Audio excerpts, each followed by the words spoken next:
আশ্চর্য হলেও এটা অবিশ্বাস্য কিছু নয় বলে মনে করি যে আজকাল যারা বিভিন্ন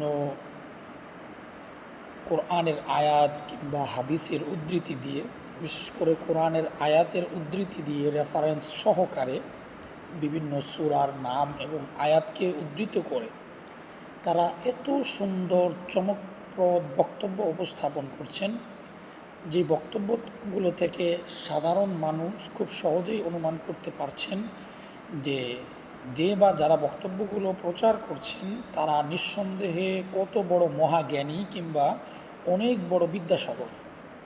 কিন্তু বাস্তবতা হচ্ছে তাদের আক্ষরিক বাংলা কিংবা ইংরেজি জ্ঞান আছে কিনা, কিংবা বাংলা ভাষার ন্যূনতম জ্ঞান বোধ তাদের আছে কিনা, বিশুদ্ধ বাংলা ভাষা আয়ত্তে আছে কিনা, এই বিষয়টাও মোটেও পরিষ্কার নয়।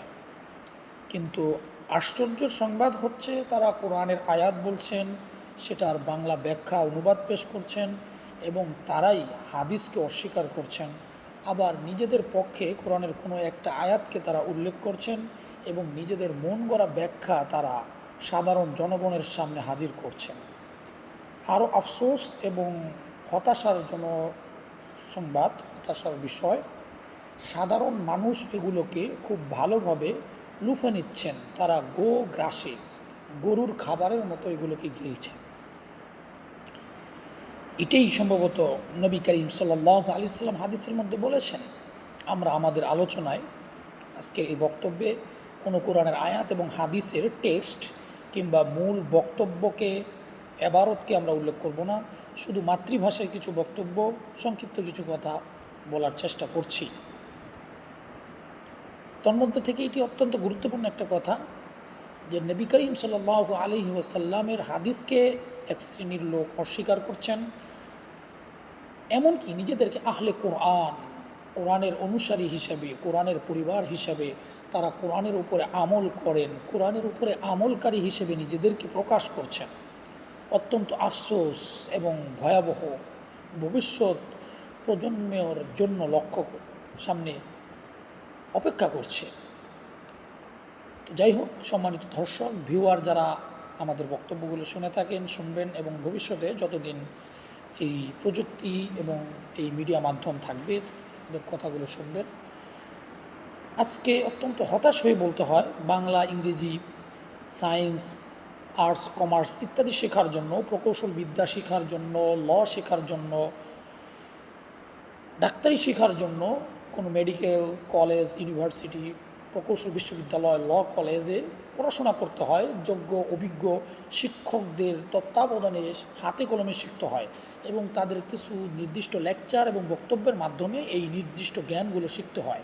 কিন্তু অত্যন্ত আশ্চর্য এবং অবাক করার বিষয় হচ্ছে, আজ থেকে ১৫০০ বছর আগে যে কোরআনটা অবতীর্ণ হয়েছিল আরবি ভাষায়, একজন মানুষ সহি শুদ্ধভাবে, বিশুদ্ধভাবে কোরআনে কারিমের তেলাওয়াত করতে পারেন না, সূরায়ে ফাতিহাটুকু বলতে পারবেন না, অথচ তিনি কোরআনের ব্যাখ্যা করছেন। কত আশ্চর্য!